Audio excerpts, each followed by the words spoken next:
On April the 5th, 1988, the sun was shining in North Carolina over the Franklin County Parachute Center. Ivan McGuire arrived at the center early. He was feeling excited and ready for a day of supervising nervous student skydivers. Some of them would be jumping for the very first time. Ivan had been skydiving a long time, and although he was only 35, he was now considered a veteran. He was a familiar face at the center too, the place where Ivan was planning to transition into the next phase of his dream career, that was becoming a skydiver photographer. And although Ivan had completed more than 800 jumps, he still remembered the feeling of his first skydive all too well, seeing the blueness of the sky so closely, being amongst the icy cold clouds, looking down on thousands of people living their lives, gaining a new sobering perspective on existence. The almost overwhelming nerves of stepping out of a small plane, hearing only the buzzing roar of the engine and the almost deafening blast of the wind as the door opened,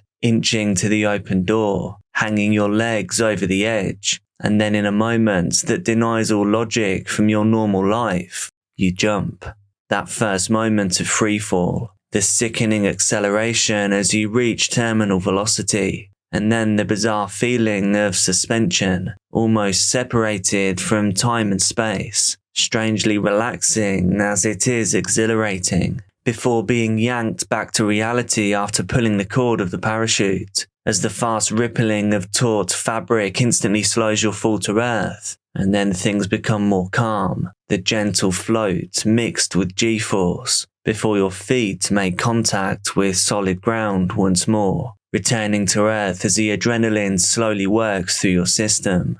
Ivan was excited to share this feeling with his students. For many people, it's a once-in-a-lifetime thing, and that's why he liked to capture it on photos and video.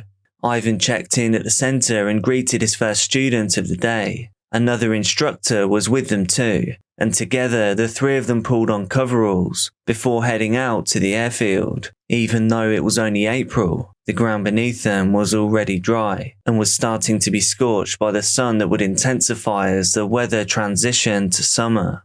Ivan put on the bulky camera equipment that was spread between handheld elements, as well as a large pack that would be worn on the torso. And so he got to work. The plane Ivan and the jumpers got into was tiny. They were elbow to elbow as they sat together for takeoff. Ivan looked over at the student who was shaking. "Don't worry," Ivan comforted them, his voice barely audible against the noise of the engine. "When you're out there, you'll forget all about this part. You'll just remember feeling weightless, gliding. There's nothing like it. Even 800 jumps later, I still love it." The student nodded, slightly assured. The plane had climbed, circling its way high into the sky. It was now time to jump. They all stood stooped together in the small door of the plane, looking out at the clear sky that surrounded them. The instructor and Ivan looked at the student. "Let's go through this one more time." And the student looked grateful. "Ripcord here." The instructor pointed to it. "We'll pull this just after you jump.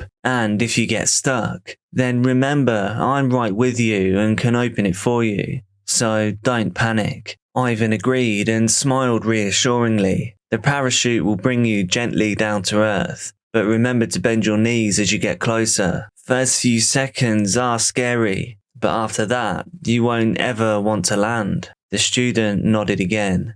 Ivan climbed to the outside of the plane, hanging on tightly until the student was about to jump. "Ready?" the instructor asked, which was Ivan's cue to let go, quickly hurtling towards the ground, away from the plane. And then, after some deep breaths from the student, they jumped too. The jump was captured by Ivan on camera from below, an incredible moment immortalized on video for the student. As he sailed through the sky, Ivan smiled. It really never did get old.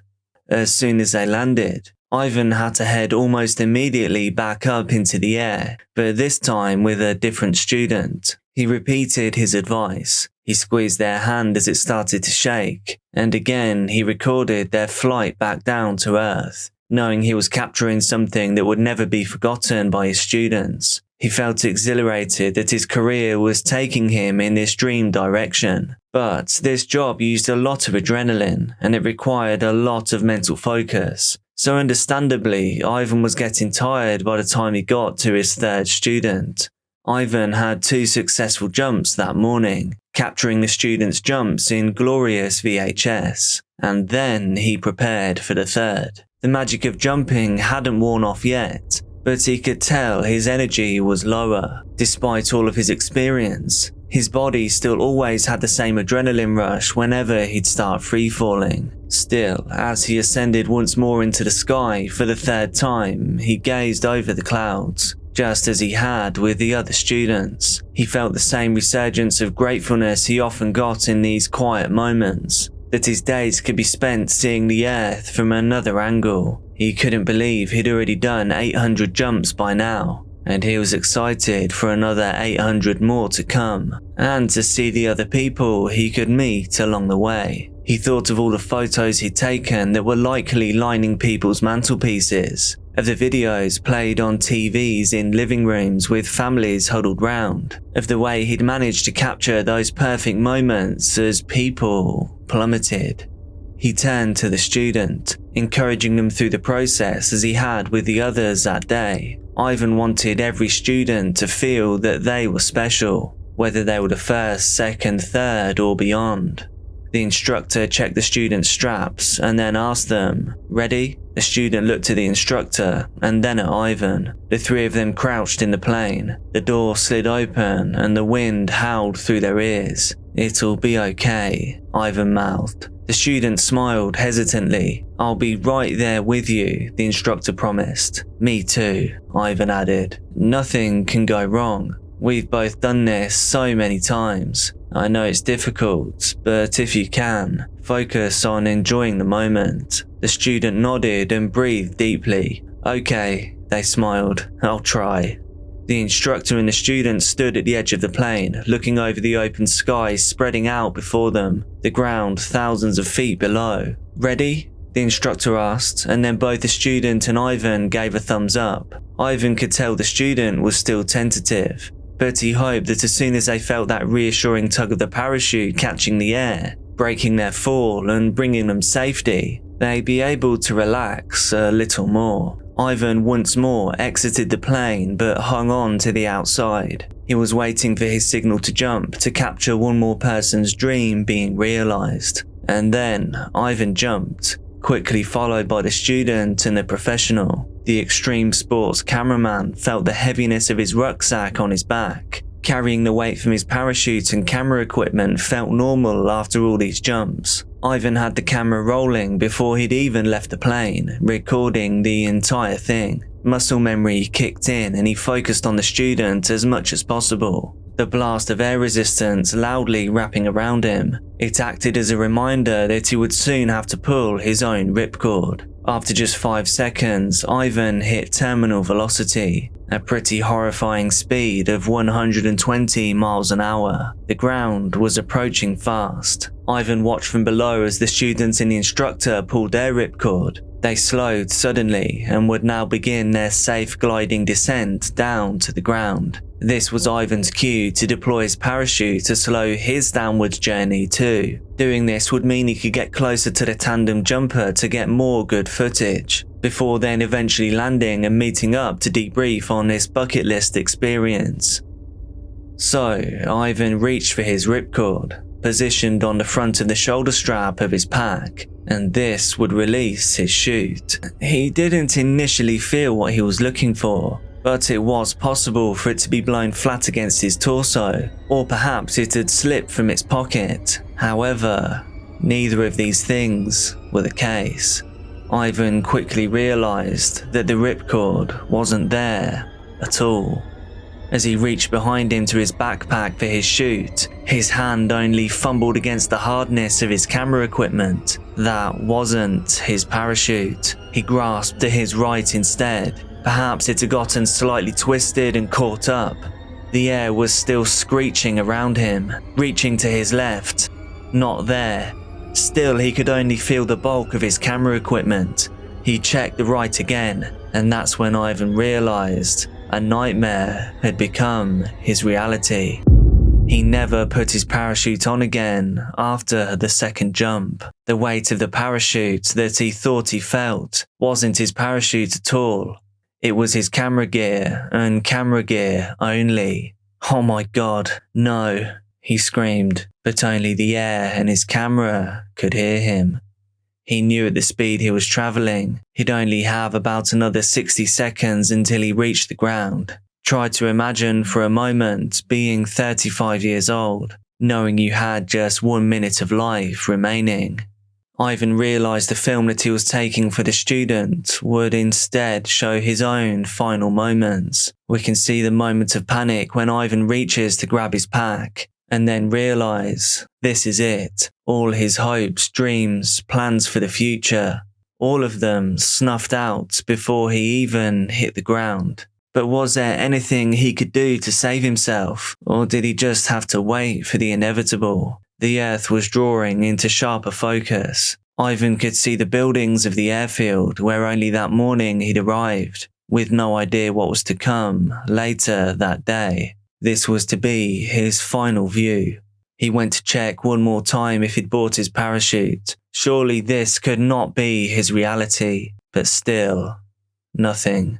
How could he have done this after all these years, after all these jumps? Ivan's breath grew heavier and sharper, naturally tensing, preparing to protect itself from the imminent danger. And then, after what must have felt like hours, not minutes, the grim inevitability happened. The impact into solid ground measured over 100 miles per hour, and then there was silence.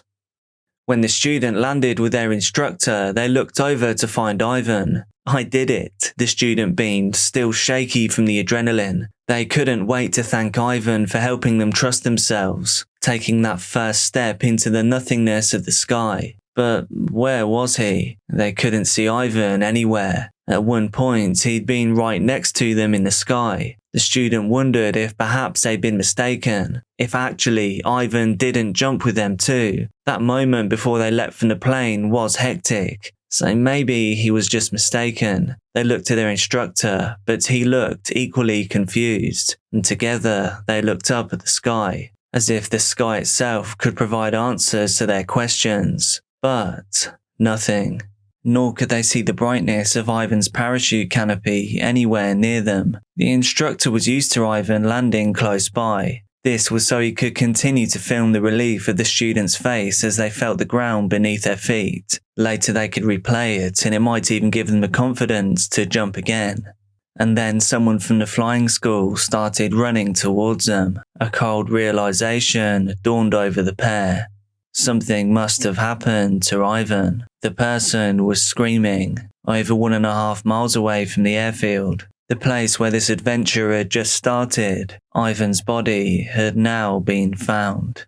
Ivan's demise didn't seem to make sense. He'd done so many jumps that he was considered a pro. How could he have forgotten something as fundamental as his parachute? The wife of the parachute center owner, Nancy Fayard, said in an interview, no one was aware that he got into the plane without a parachute. Of course no one knew, or they would have stopped him. An investigation was launched by the Federal Aviation Administration into the accident to try and find answers. Ivan doing this on purpose was almost immediately ruled out. Everyone who was close to Ivan knew it was something that he'd never even consider. After all, he'd been so excited at the prospect of launching the next phase of his career as a skydiving photographer. One of the inspectors from the administration, Walter Rigsby, questioned the plane's pilot, Mark Luhmann. Mark had flown Ivan that day, and under the Federal Aviation Regulations, one of the clauses, 105, states that the pilot must check that any parachutist has all of their equipment before they jump. So had Mark checked Ivan.